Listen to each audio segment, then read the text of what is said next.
Morning, everyone.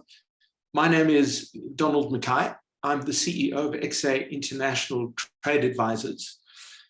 Today, we're going to talk about trade agreements, particularly the trade agreements that South Africa is already a participant in.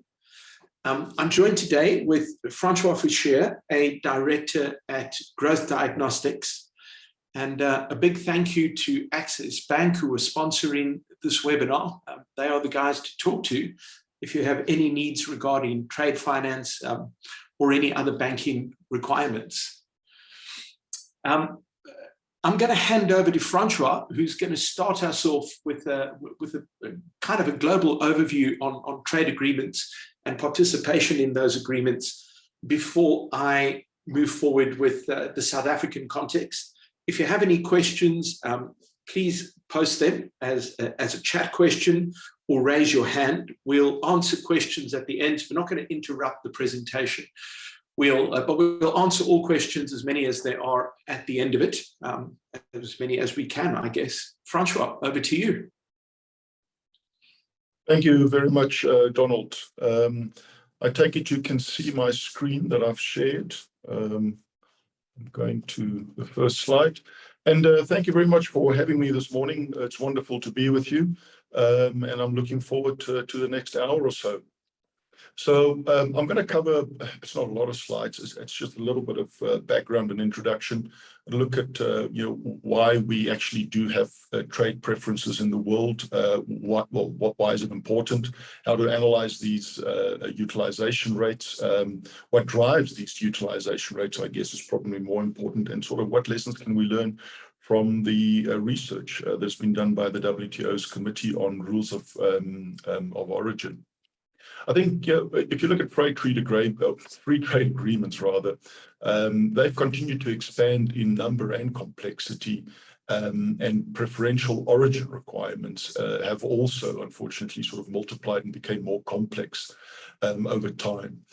Many recent preferential trade agreements have adopted increasingly tailor-made and more specific and tighter rules of origin as time went by.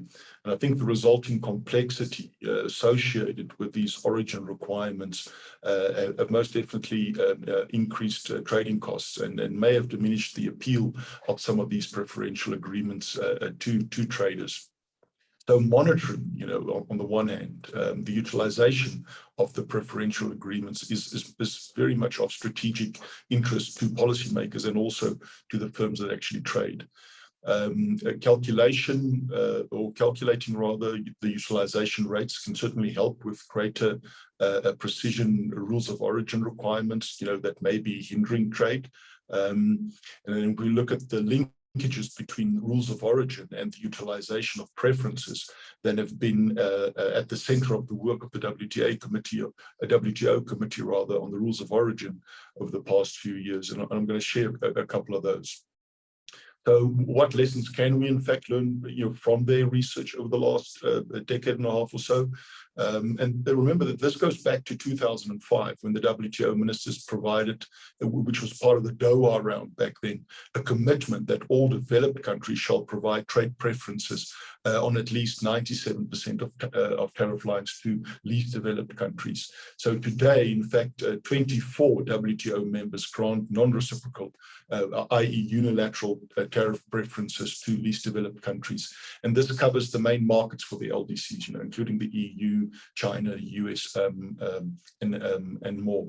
And each of these preference schemes have their own conditions, their own set of beneficiaries, their own timelines, and their own specific rules of origin. And remember, this was part of the SDGs, the Sustainable Development Goals. In fact, number 17, the so-called Partnerships for Goals. And part of that 2005 WTO decision was the rules of origin applied to preferences for least developed countries must be simple and transparent. So I'm going to take you through something which is probably not so simple and transparent, to be brutally honest. So if we go to the next slide, countries with the most trade agreements, just for some context, according to the World Trade Organization, the European Union have the most trade agreements in the world. The EU currently has 45 agreements with individual countries, and with other free trade areas, as well as a free trade agreement amongst themselves, bringing their total to about 46. The EU countries, for example, have trade agreements with EFTA, which is the European Free Trade Association. It comprises of 4 countries, Iceland, Liechtenstein, Norway, and Switzerland. Rather unique combination there. And of course, they have an agreement with us down here, the Southern African Development Community, or SADC, which includes Namibia, ourselves, Tanzania, Botswana, and in total, I think 15 members in SADC, 15 or 16 if I'm not mistaken. And then the map clearly illustrates that countries close to the EU are closely tied to the EU, as well as to each other, in fact. And after the exit from the EU, the UK now has 35 agreements to its name in a very short space of time. Then you'll find Iceland and Switzerland, each with about 32, and Norway with 31, and Liechtenstein and Chile with about 30 deals each. So the USA is only part of 14 trade agreements, 12 being bilateral agreements, mainly with countries in Latin America and the Middle East. Countries with no trade agreements are mostly found in Africa. Trade agreement density is fairly low on our continent. The Middle East has some the same low count of trade agreements rather. The EU and the US are currently not tied together by a trade agreement, believe it or not. The proposal and back then the very controversial TTIP, the Transatlantic Trade and Investment Partnership Agreement that should have bridged that divide has failed, of course, back then, but they did sort of leave an open door to revive talks in future. Interestingly enough, SACU, of which South Africa, of course, is part of the South African Customs Union, does not have a free trade agreement with China, for instance. The only country in Africa, if I'm not mistaken, that does have an FTA with China is Mauritius. But this does not mean, however, that we cannot trade with China. In fact, of course we can, and of course we do, and we do a lot. We export a lot to China, and the exports have grown, in fact, over the last decade or so to China. And of course, the country doesn't need an FTA to be able to trade with other countries. It just needs the ability to actually ship goods over there. If we go to the next slide, we'll find that if you look at what is the impact of rules of origin on preference utilization, then probably best to summarize it that in using the following illustration. So all preferences have rules of origin attached, and this can be via free trade agreement or so-called non-reciprocal or unilateral agreement. And the reason behind this is to ensure the preferences are granted only to products of the countries in which it actually originates from. These rules of origin typically have 3 components, as you can see on the slide. First one is to comply with product-specific origin criteria, so-called regional value percentages or tariff classifications or specific processes, and this can literally be pages upon pages in these agreements. The next one is to present a valid certificate of origin, of course. This is prescribed by the importing country, but it's requested to and delivered by authorities in the exporting country. So companies have to deal with requirements from 2 countries when they trade. And then the last one, of course, is transport, and preferably transport directly the goods from the country of origin to the preference granting country. If it's not directly, if there's in transit, then a country or an exporter needs to obtain proof or so-called certificate of non-manipulation from the authorities of the transit countries. And preference will only be granted when all 3 conditions are in fact satisfied on the chart. If one of the conditions are not met, then MFN tariffs are to be paid, most favored nation tariffs. So the goods can still be accepted, but a tariff will have to be paid, of course, if a tariff exists on that particular tariff line of product. So that is a decision of the customs authority in the importing country, but it's also a decision by the business or the firm that actually exports the product. So the business might be of the opinion that a preference scheme may be too complicated or too impossible to meet all 3 aspects of those rules. So, and then the company just decide to use the MFN tariffs. This is referred to as the so-called, the utilization or then underutilization or non-utilization of these preferential trade agreements. And of course, a key component of compliance is twofold. It's firstly understanding the rules, and secondly, it's actually access to reliable information about those rules. So if any one of those two conditions are not in place, the trade preferences will not be used. Perhaps just a quick note on MFN tariffs, or so-called most favored nation tariffs. This is, of course, the bedrock principle of the WTO, of the World Trade Organization. Just a quick refresher there. Under the MFN rule is that if a WTO member A, for instance, agrees in negotiations with country B, which also needs to be a WTO member, to reduce a tariff on a product, let's say that's product X, to 5%, then this same 5% tariff rate must also apply to all other WTO members as well. In other words, if a country gives favorable treatment to one country regarding a particular issue, it must treat all WTO members equally with respect to the same with respect to the same issue. Let's go to the next slide. So there is light at the end of the tunnel. Don't fear. And this is a particularly useful light that I would like to share with you. This is a tool that you can use. It's called the Rules of Origin Facilitator. You can find it on findrulesoforigin.org. It's a collaboration between the ITC, the International Trade Center, the WTO, and the WCO, the World Customs Organization. It is referred to it, called in economic terms, a global public good, and it is absolutely free, so it's a proper one. It was designed with small and medium-sized enterprises in mind, and I can honestly recommend that if you have, if you wonder about the details of any rules of origin, to use this. It's rather comprehensive. And it's global, and it's online, and it's free, and it will give you proper information about tariffs, trade agreements, and rules of origin. You can find it at findrulesoforigin.org.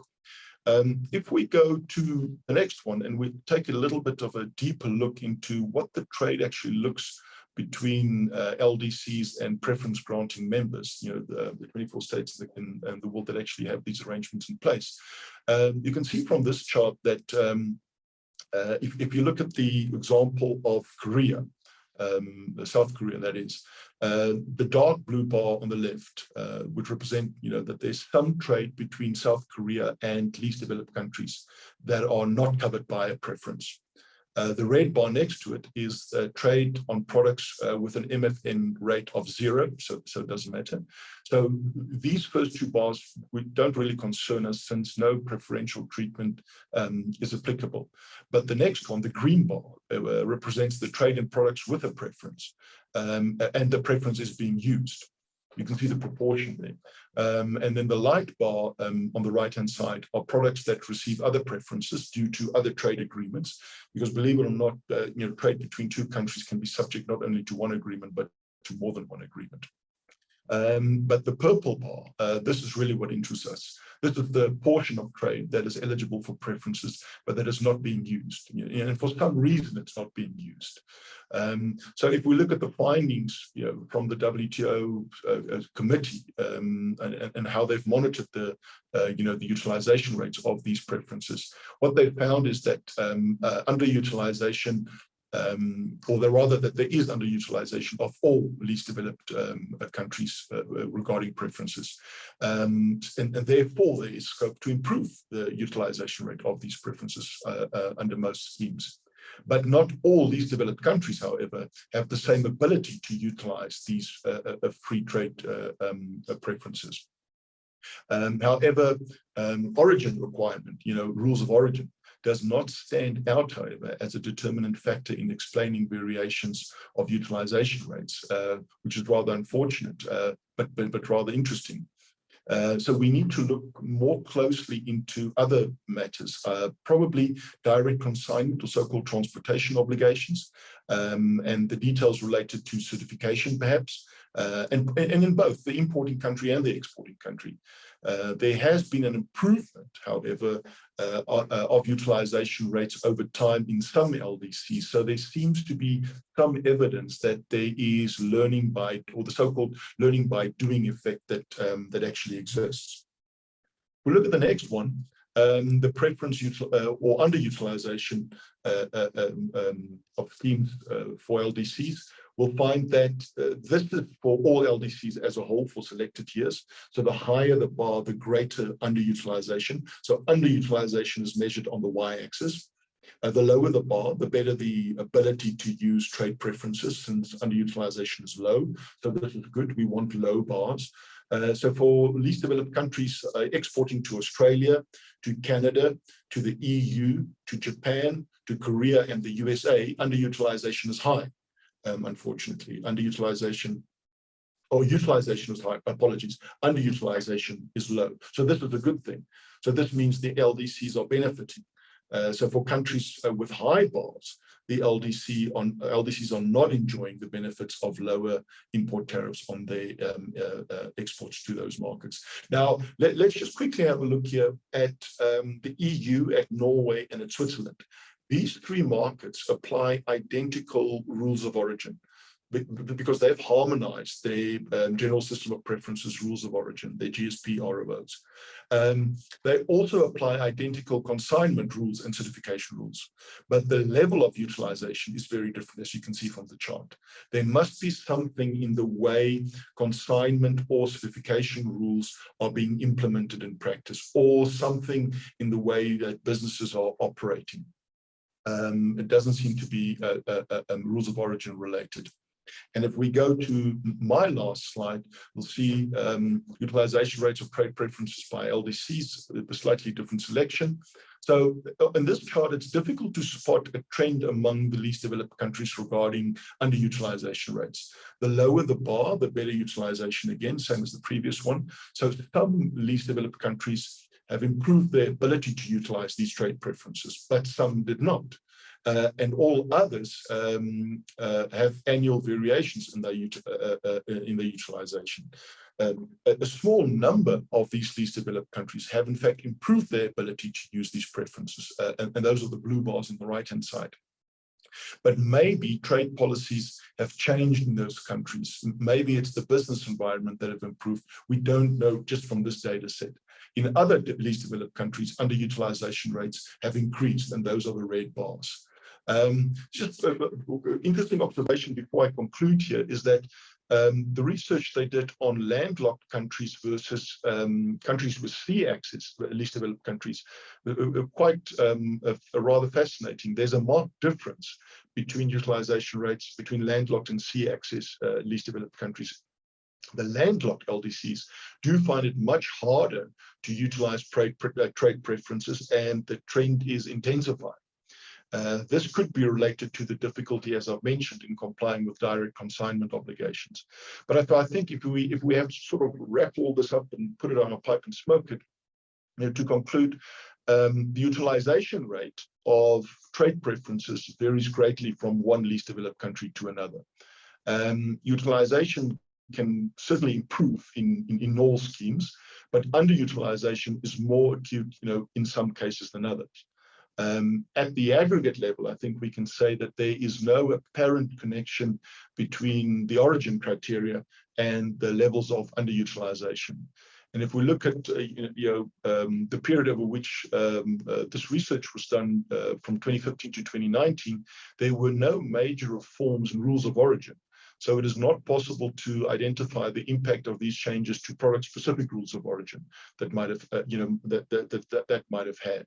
And so this seems to confirm, I think, that other factors could have a strong influence, and those other factors are probably direct consignment certification obligations on traders, split consignments, and just overall awareness to be brutally honest. So a better understanding such linkages, could also, of course, help identify, best practices.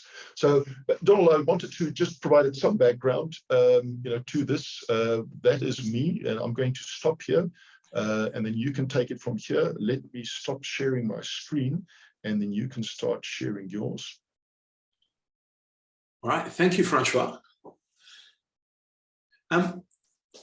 So following on from where Francois has led us quite masterfully, we're going to just take a look at South Africa quite quickly, which of course is quite relevant to this conversation today. So let's just have a broad look to start off with how much of our imports are currently being brought in under trade agreements. So this is important because we have a number of trade agreements.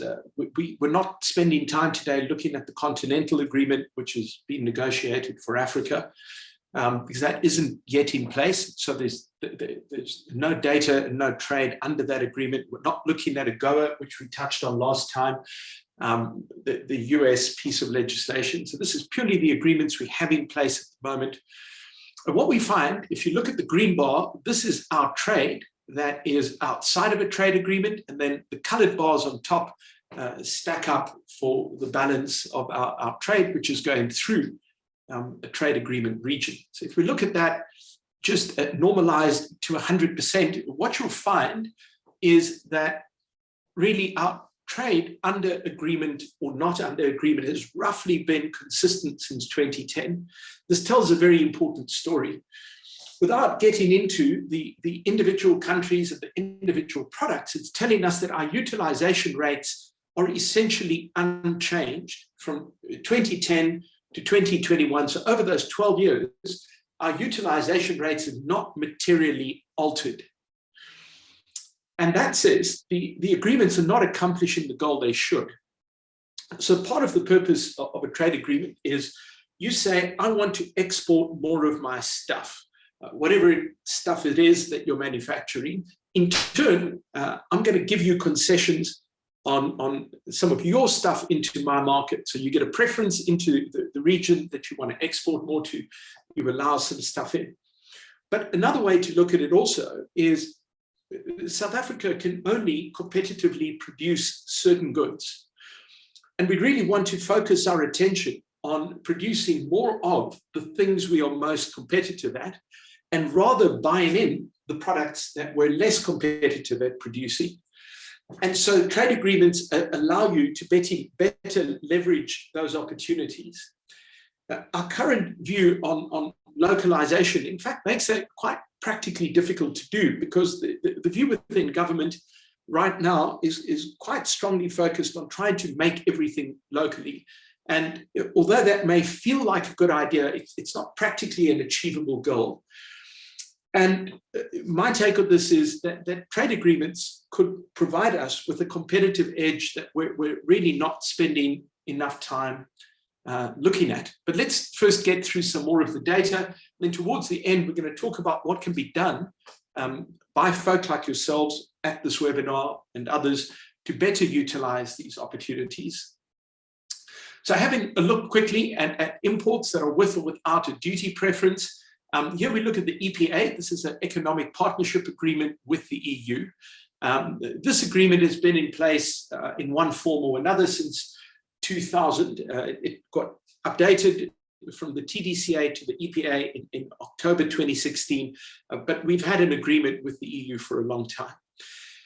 And here we do see certainly some growth in our trade with the EU, which is good. But the bulk of our trade with the EU, and this reflects in most countries we trade with, is not by way of trade agreement. And the growth in our trade with the EU, although there has been some by way of the trade agreement, has for the most part been outside of the agreement rather than within the agreement.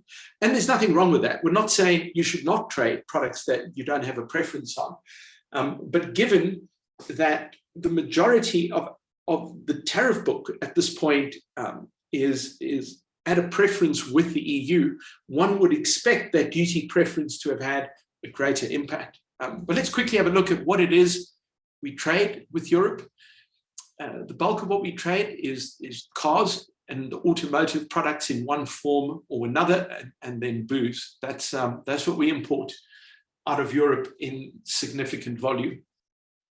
And of course, the automotive sector is an important utilizer of the EPA. But the automotive sector is a very peculiar sector. We put significant subsidies into the sector, and so the trade in that sector is artificially high.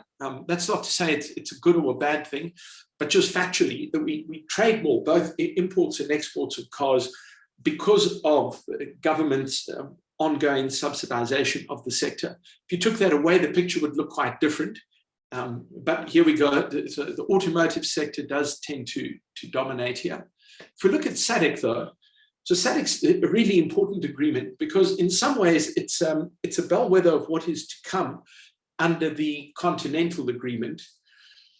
And here we find that the bulk of our trade with SADC is, again, outside of our agreement with SADC. So we have a trade agreement with SADC, which is inward bound, certainly into South Africa. The bulk of our product is with the preference, but the bulk of the volume of what we move. So most of our products inward bound have a duty preference, but the bulk of what we trade does not necessarily have that preference. And the reason for that is my apologies, I'm moving in the wrong direction. The bulk of our imports is the petroleum and oils. And so that's a significant portion. But you can have a look here at some of the other products that we do trade within the SADC agreement that are of some significance. Now, we have another peculiar agreement, which Francois briefly touched on. So there's a region in Europe called the European Free Trade Area. The 4 countries he had mentioned: Liechtenstein, Switzerland, Iceland, and Norway. And this is an odd agreement because it would appear to not have any logical reason for its existence, other than the fact that we trade a lot of tobacco with them, which we'll get to in a moment. So it's very peculiar. But the bulk of our trade with this region is again outside of any preference. However, if we have a look at the tobacco trade, this becomes very interesting. So the product we trade the most with the EFTA region is cigarettes. And we have a main body agreement, which is the EFTA agreement, but within this we have 3 bilateral agricultural agreements. So one with Switzerland, one with Norway, and one with Iceland. And these bilateral agreements are pretty much unknown by most people, it would appear. And there's an interesting and I think a not insignificant opportunity presented by those agreements. The bulk of those bilateral agreements, certainly by trade volume, deal with tobacco out of Switzerland. So that's the dominant portion and is bigger than absolutely anything else we trade, as you can very quickly see. And so when we have a look at the tobacco trade, it's an odd product to give a preference on. Firstly, because it would appear to be largely unaffected by people consume tobacco in whatever volumes they choose to consume it, mostly unaffected by price. And so if you are going to give a concession, it's a weird product to give a concession on. We've tried for a while to get some of the notes and drafting notes that were around the agreement when it was negotiated, with absolutely no luck. But importantly, these bilateral agreements, the concessions we've given on tobacco, there are concessions given on the other side of a fairly significant range of agricultural products into those 3 countries. And that may very well be worth a look at to see if there are opportunities to move more of our agricultural goods into those markets at preference. And I think a part of the reason why that is not well known is, firstly, it was unbelievably difficult to get hold of those bilateral agricultural agreements. They're just simply not floating around in the public domain. But this also talks to the bigger challenge we run into with trade agreements, which is relatively poor participation in the agreement negotiation process by business. So I would suspect the tobacco industry probably had a really strong lobby that pushed for this agreement, and here it is. But it doesn't appear as if the rest of business were actively involved, either then or even in the subsequent reviews of these agreements. And so I think there are opportunities here which are worth considering. If we have a look, you can see 20% of everything we import from these 4 countries is cigarettes. And I thought that was curious. Here we have a look at our exports versus the agricultural products. If we have a look at that little orange bit at the top are our agricultural exports into the country. The blue bit at the bottom is everything else we're sending. And hence my comment that there's very poor utilization of those bilateral agreements. You can see that orange strip has largely remained the same size since 2010. And yet those preferences are there, which means our agricultural sector is not currently utilizing that. This agriculture, one of the areas, there are some, of course, exceptions within the agricultural sector, but our agricultural sector is generally competitive. And so being a product that we understand how to produce, or a range of products we know how to produce and produce competitively, we really want to drive home that advantage in every way possible. And if an agreement like this gives us a better access, then we absolutely need to actively be looking at what we can do with that agreement. These are my apologies, there's a typo. These are our top exports, and so you can see what I mean over here. The bulk of what we're exporting into this region are things we take out of the ground. We're not exporting anything that in volume that attracts a duty on the other side and that we have a duty preference on. So we're not utilizing the benefits of the agreement to any material degree.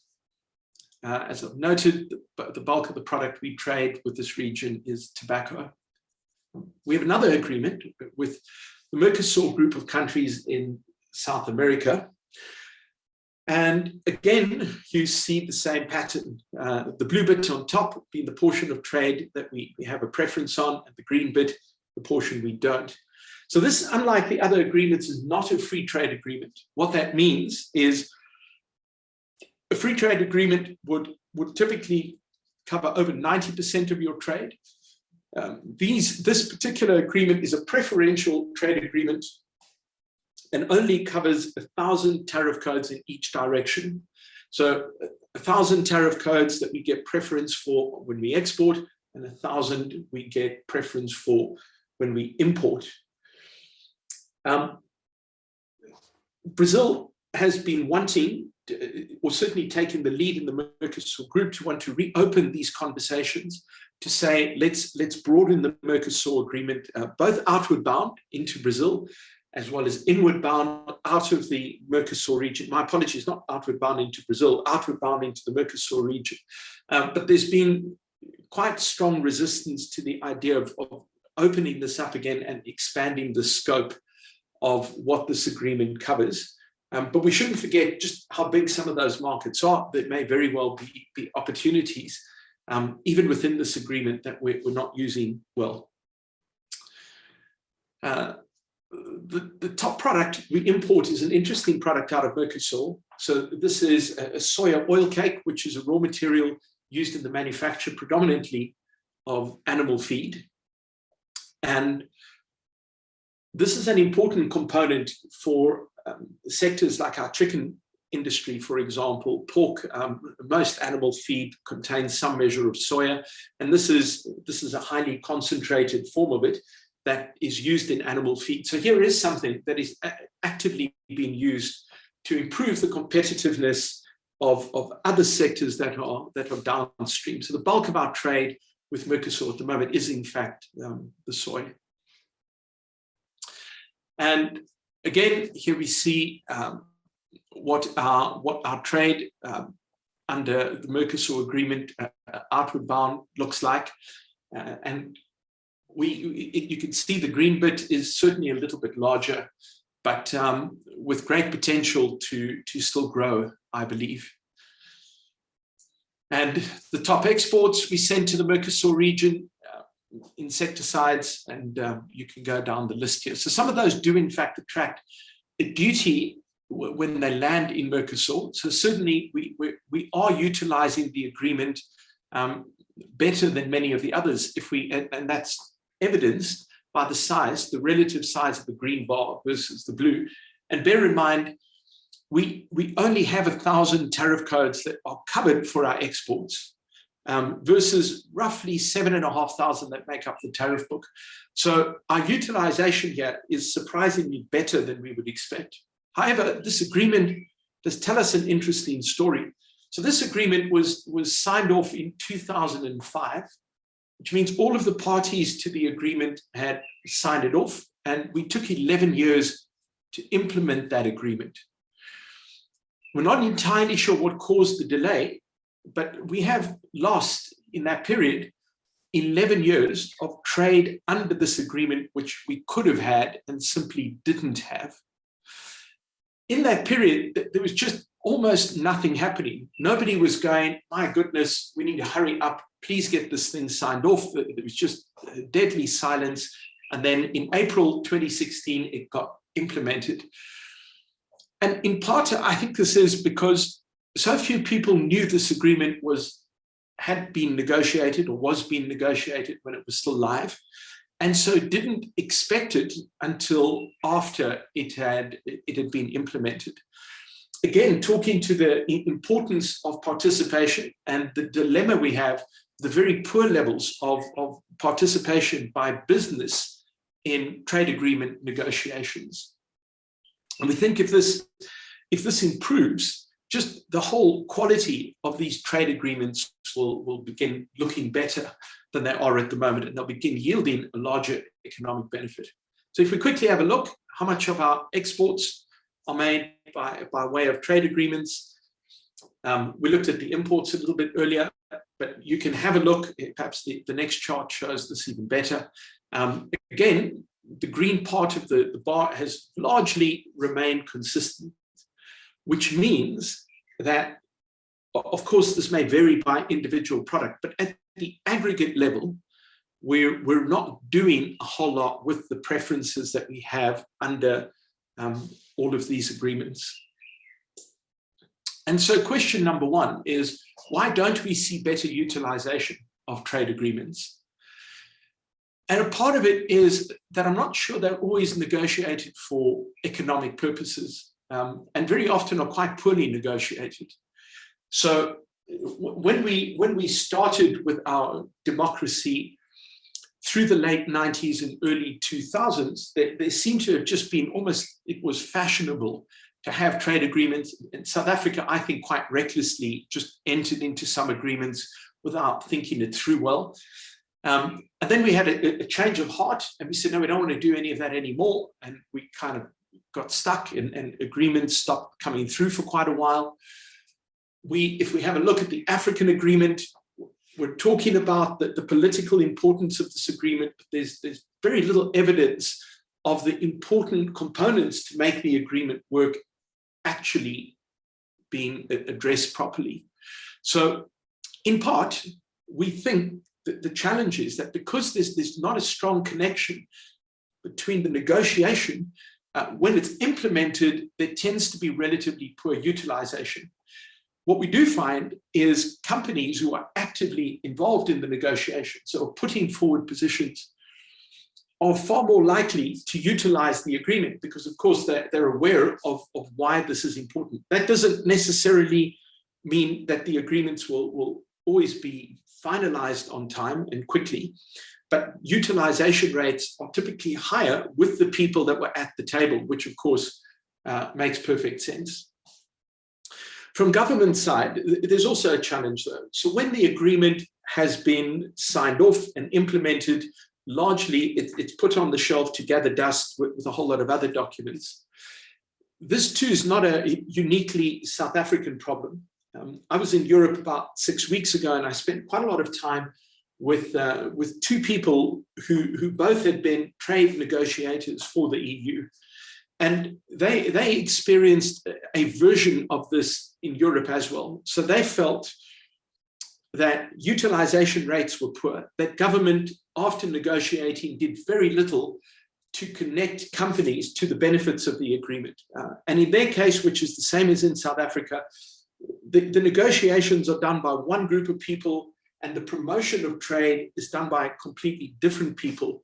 And they felt there wasn't a good handover. And they thought, I think the same situation exists here. They also felt that on the import side, people didn't understand the rules of origin properly, which is something Francois spoke about. So just to remind everyone, the rules of origin are the set of rules to make sure that if you think you're importing a shirt out of Malawi, the shirt was made in Malawi, and that we're not in a position where the shirt was imported out of China or India, and really the domestic contribution to that shirt was sewing on the Made in Malawi label.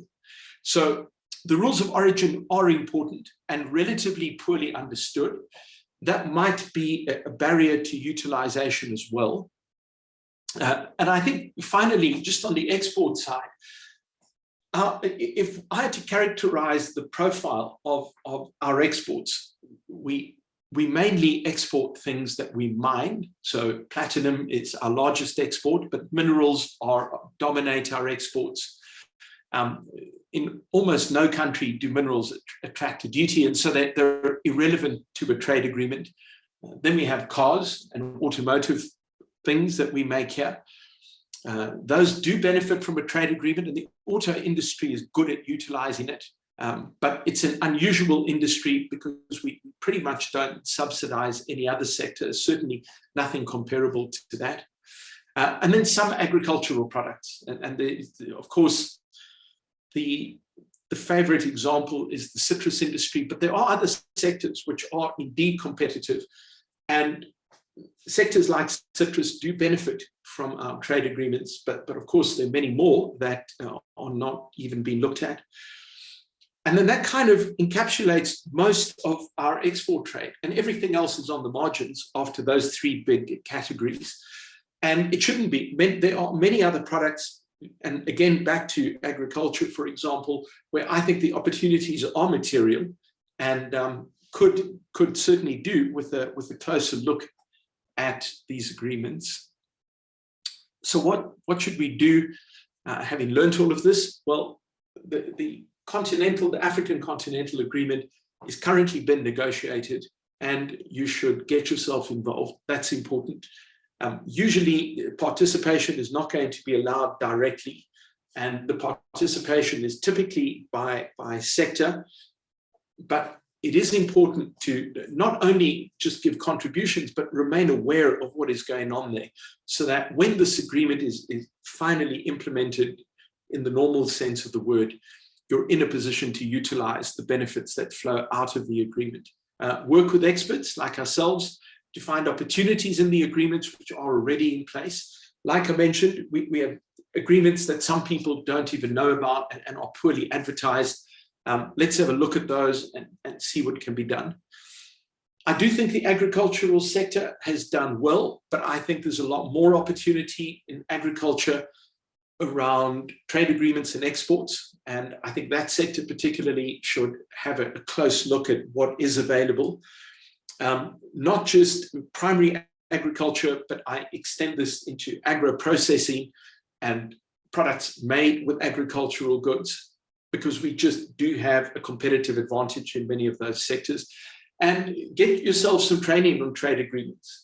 Understand how they work, understand how rules of origin work, understand how to utilize these benefits to grow your business, either by importing competitively raw materials and components, or exporting into regions that you currently are not touching, and where the agreement might help you to have a better access into those markets and help you be more competitive. We are done with the speaking side of this. Francois, we did 45 minutes, spot on. I think we have some questions. Let me quickly just have a look.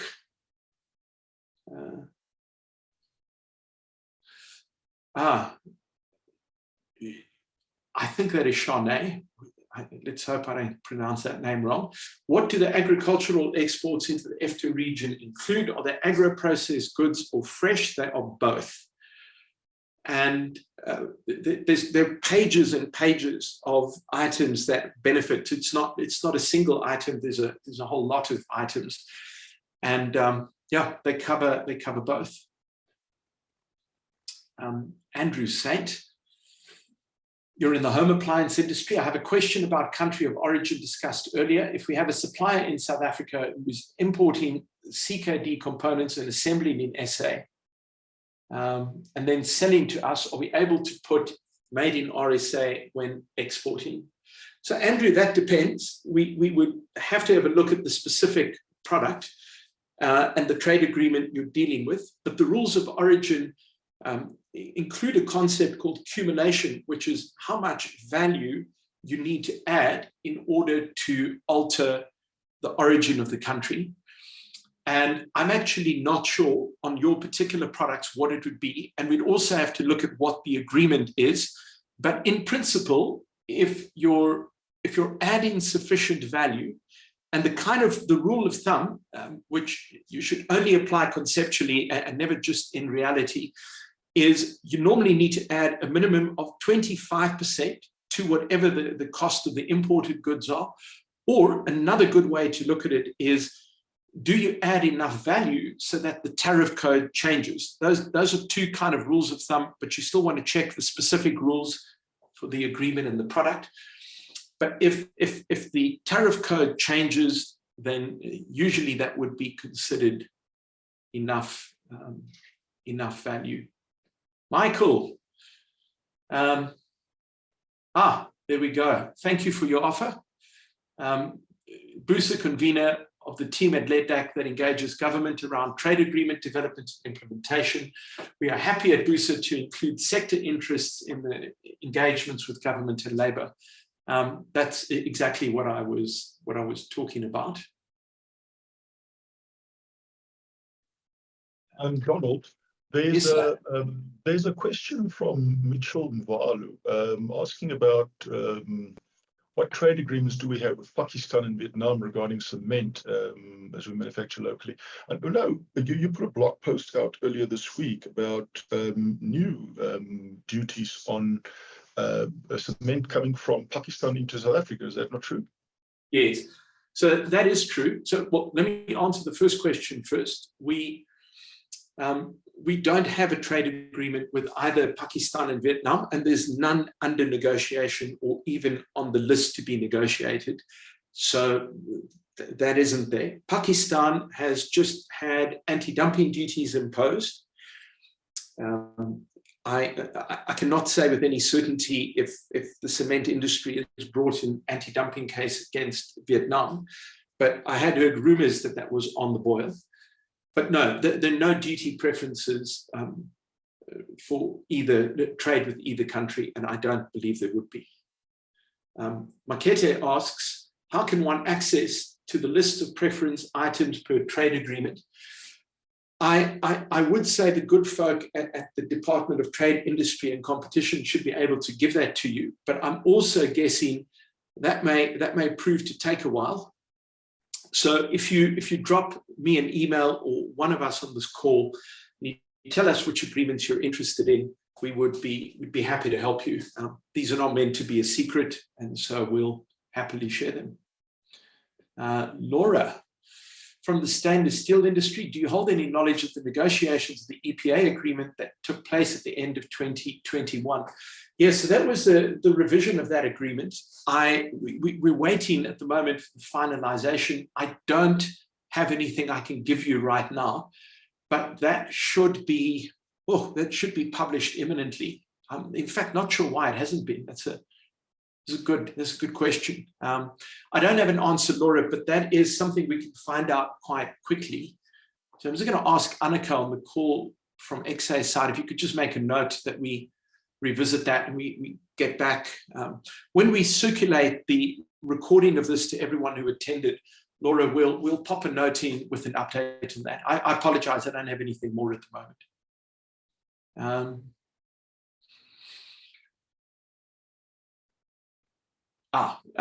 Suvi Plaiki has asked, are the agreements all SACU agreements, meaning that the same preferences apply to all SACU countries? In AGOA, for instance, has a different preference compared to the other SACU countries. Did your trade data include the whole of the SACU market or just SA?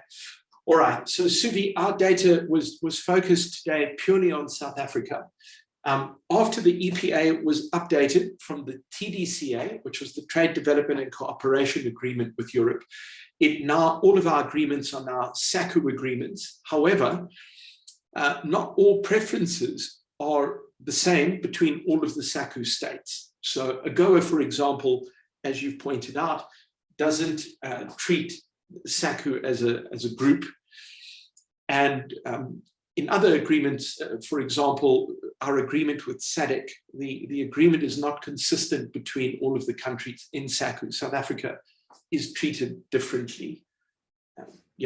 Getting an equivalent amount of data out of the other 4 countries can be a bit of a challenge. And secondly, South Africa, I guess, is just such a dominant part of SACU that the numbers really do diminish quite quickly for the other regions. Jabu, yes, sir, absolutely. So the slides, a recording of this will be made available. To get the recording out takes a couple of days as it goes into studio to be tidied up and edited. But everybody attending and everyone who booked will receive a copy of both the recording and the slide deck. And we'd love to talk to you. Laura, I do not believe the EPA discussions can be reopened. I could be wrong. That's one of the things we'll check up. But I do believe that is already closed off. Pumzile. If there's specific training on trade agreements, I think, Francois, you might have answered that.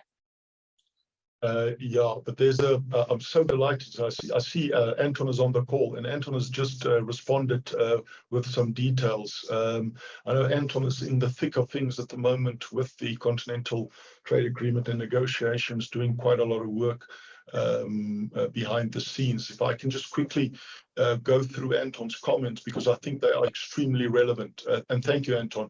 SACU's MFN tariffs are already zero for almost 60% of the tariff book, Anton says. So most trade will take place in these areas in any case. In your presentation, it looks like you have these captured under non-preferential trade, probably for that particular slide. The remaining products are sensitive and not necessarily liberalized, i.e. there are still tariffs on those. These remain protected, both in terms of tariffs and in terms of rules of origin.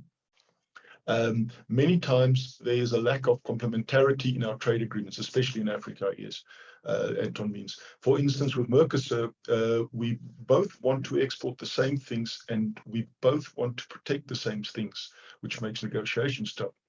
We want to export sugar, they want to export sugar. We want to export beef, they want to export beef. We want to export autos, they want to export autos. So in the end, excluding all these in our trade agreements, as these sectors are then perceived sensitive to both sides. Yeah, I think that is something that we have to keep into consideration when we think about trade agreements and concluding these agreements, that they have to make sort of economic sense to both sovereign powers. And if they do not, then it makes the negotiations 10 times more complex. And unless these the structures and the production or the productive capacities of these sovereigns change over time, you know, those niggly bits are not just going to go away overnight. So Anton, more than happy, you know, to give you some if you have more to add. But thank you very much for that. Rather useful. Thanks. Just to add to what Anton said, because that is very useful. I think, however,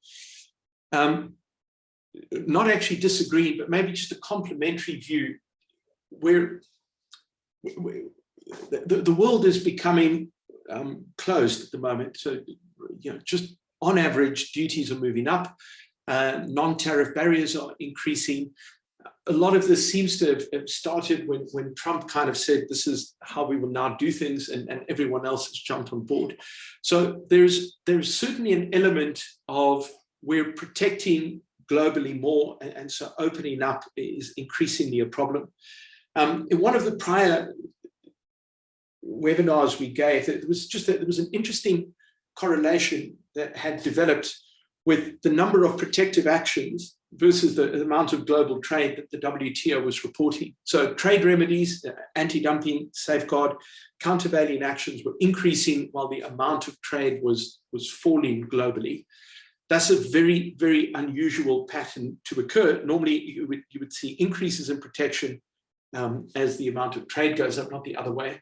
So I think that's an important factor. The world is not that open to trade, but a lot of the world's development and growth is being fueled by trade.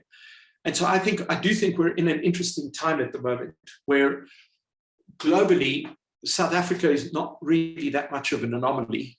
So we shouldn't think of ourselves as being special here, but globally, the markets are closing. People are wanting to trade less. Supply chains are less efficient than they were before COVID. Things like Ukraine have caused people to, in other ways, rethink those supply chains. And so I think that becomes complicated, but that doesn't change the fact that trade agreements do matter. They create access in a way that we wouldn't normally have. Anton, I will also double check our data. If we've made an error, of course, we shall correct it and pop the correction out to everyone. Let me just have a look. I think there were some others. Regarding training on trade agreements, you can get hold of us. If we can help you, depending what it is you're looking for, we will, as in either MacKay or Francois, or put you forward to people who can assist, depending on what kind of level of trade you require. Another question, how do trade preferences RSA accesses under AGOA, and how does the agriculture sector perform? I apologize, I don't have the AGOA data at hand, but our trade with the US, our exports to the US are heavily concentrated on just a very small number of products, predominantly the auto sector. And so my guess would be that our agricultural sector is not utilizing our trade, our preferences under AGOA very well. But I'm sorry, I don't have the data on hand at the moment. Another question, how best can business participation be improved during trade negotiations to help increase utilization rates? So a part of it is the role that Michael Lawrence is playing on behalf of BUSA. I think that's important. Conversations with the people that are getting into the rooms, that are having the chats, are important. And so if you're connected to a particular association, it's important your association gets themselves around the table with the guys at BUSA, so that your positions can be put forward in the negotiations. That would probably be the most immediate thing. Again, if you require assistance, you have our contact details. If you want to get hold of Michael directly, I will also be very happy to pass his details on. Or Michael, if you feel comfortable putting your contact details in the chat, feel free to do so. All right. Let's just have a look. I think we still have a few more questions. Andre, I presume our trade is concentrated in a small number of tariff lines. How many tariff lines does it take to get to 80 to 90% by value? Yeah, Francois, Andre, my apologies. It is certainly not a huge number that account for the bulk of the value of what we trade. Most of it, I'm not sure how many tariff codes it is that gets us to 80, 90%, except to say that the three broad sectors I've given you get you there very, very quickly. Automotive, minerals, and I'm talking here about exports, my apologies, minerals, some agricultural goods, and automotive. That's by far the lion's share. Donald, just a comment from my side on that question from Andre. Andre, if you look at South Africa's levels of economic complexity over the last 25 years, it has been declining. And so that means two things, is we have a smaller array of products that we actually produce and export, and they tend to be of a decreasing level of complexity, i.e., there's, I don't want to say less value add, but there's less person bites in terms of its production. So why is that relevant? It's relevant because if you look at wealth at the sovereign level on a per capita level, adjusted for inflation over time, I'm talking 4 or 5 decades, you'll find that countries that possess higher levels of economic complexity are typically the much richer nations. So the wealth of a nation, or the ability of a nation to become wealthy over time, is to a large extent a function of your ability to industrialize and produce a wide variety of increasingly complex goods, and that's measured at the export gate level. So South Africa has gone in the opposite direction. So your question, probably less lines these days than what it was the case, 20, 30 years ago.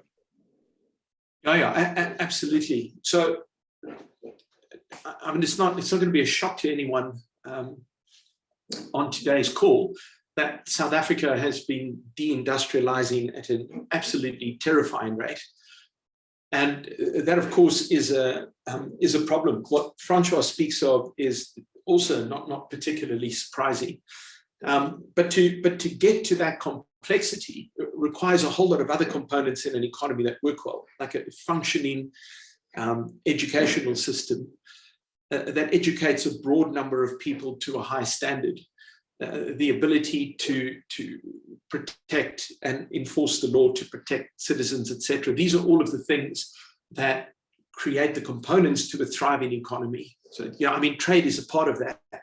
But you can have all the trade agreements in the world. We can have duty-free access to many, every country we trade with for that matter. But a lot of that's not going to overcome the cost burden we add on to our competitiveness. So we become less competitive because we're unable to utilize technology well, because we don't have an environment where the majority of people are well educated, for example. So the trade agreements give us an edge, but you require, for them to be utilized, you've got to already have the basics right. The trade agreement is not going to give you this magic bullet that is going to allow a fundamentally uncompetitive product to thrive elsewhere. Kolani asks, better utilization of trade agreements includes both imports and exports. How is the comparison of imports versus exports with regard to Mercosur? Yeah, so we utilize, like, Mercosur is heavily weighted in one direction on when we import to the soya oil cake that we bring in. And I think Anton's earlier comment is accurate. I don't have easy access to the tariff book on the other side, which makes it difficult to know how many of the current tariff codes still have a duty preference. So we have it as it was signed off, which is the 2005 version of that agreement. But in the intervening period, of course, the tariff book is not a static thing. So I'm not sure what that comparison looks like in terms of preferences right now, unfortunately. But that's a good question. It's something perhaps worth looking into for all of these regions. Sam asks, between SA and the EU, who is utilizing EPA preferences? Mostly, I would have to say the EU. The vast majority of what we export to Europe has no preference. Platinum, for example, minerals completely dominate our exports to the EU. And so you have to go really far down the list before you hit your first item into the EU that actually has a preference. So I would say the EU are utilizing it better than we are. Or our importers are. I'm not sure if they're selling better than we are or we're buying better, but certainly I do believe they're using the agreement better than we are. Important question: how is trading services treated under current trade negotiations globally?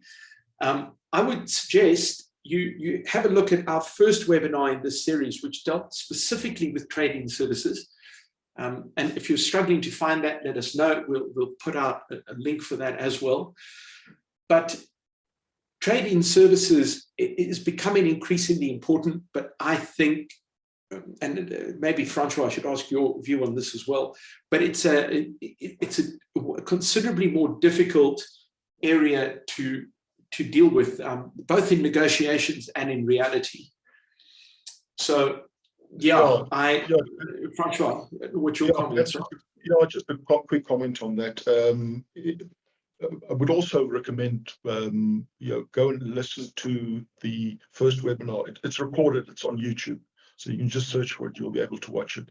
The scope, if you look at the level of trade and services at a global level, in South Africa as well, the quantum of trade and services versus the quantum of trade and goods, two very, very different worlds. Trade and goods far more matured, been going for a long time, versus trade and services. Trade and services, however, coming from a much smaller base, representing much smaller numbers. There's much more scope for growth in, I would say, in the next decade or two, versus trade in goods. Trade in goods, since the global financial crisis of 08-09, have been experiencing what we refer to as the so-called globalization. So economic activity at the global level versus global economic trade. The economic activity is growing at a faster pace than what trade in goods are actually growing at. So the world is moving on, and trade is sort of standing still. That is trade in goods. Trade in services, it's a different story. It's not the same everywhere in the world, but the scope for trade in services is much more compared to the scope for goods. Just one last comment I want to make, because this morning, in essence, what we spoke about is that the utilization of preference arrangements for trade in goods. And in essence, what it says, if you're willing to jump over many, many hoops, you can export your good at a lower tariff rate, if you go via the agreement, if there's an agreement in place. But what that actually means, people, is the following. And then we've seen that very few traders actually go to the trouble of jumping over the hoops in order to enjoy the lower tariffs. But what that actually means is that a lower tariff matters, but it doesn't matter that much. Now, intuitively, we don't want to believe that. We want to believe that in international trade, it's all a matter of getting the tariffs lower. The fact is, the evidence that we have is that that's not the case. And the reason it's not the case is because non-tariff issues matter far more than tariff-related ones. But intuitively, it's much easier to connect to the tariff because, if it's cheaper to get something into a country, therefore it must be better. It's actually not only tariffs that determine whether things are well traded or not. Non-tariff issues, which is everything outside of the tariff world, plays a far greater role. And of course, that's a far more complex issue to deal with and to treat and to sort of reform over time. And as we've seen since Donald Trump came into the White House, and now with the CFTA negotiations as well, it's not a tariff story. It is far more a non-tariff story than anything else. So just my 2 cents worth, on that topic, sort of at a meta level. Yeah, so in fact, just to add to what Francois said, if we take developed regions like the EU or the US, the vast majority of the goods are already duty-free. So the profile of their tariff bill doesn't look quite like ours does.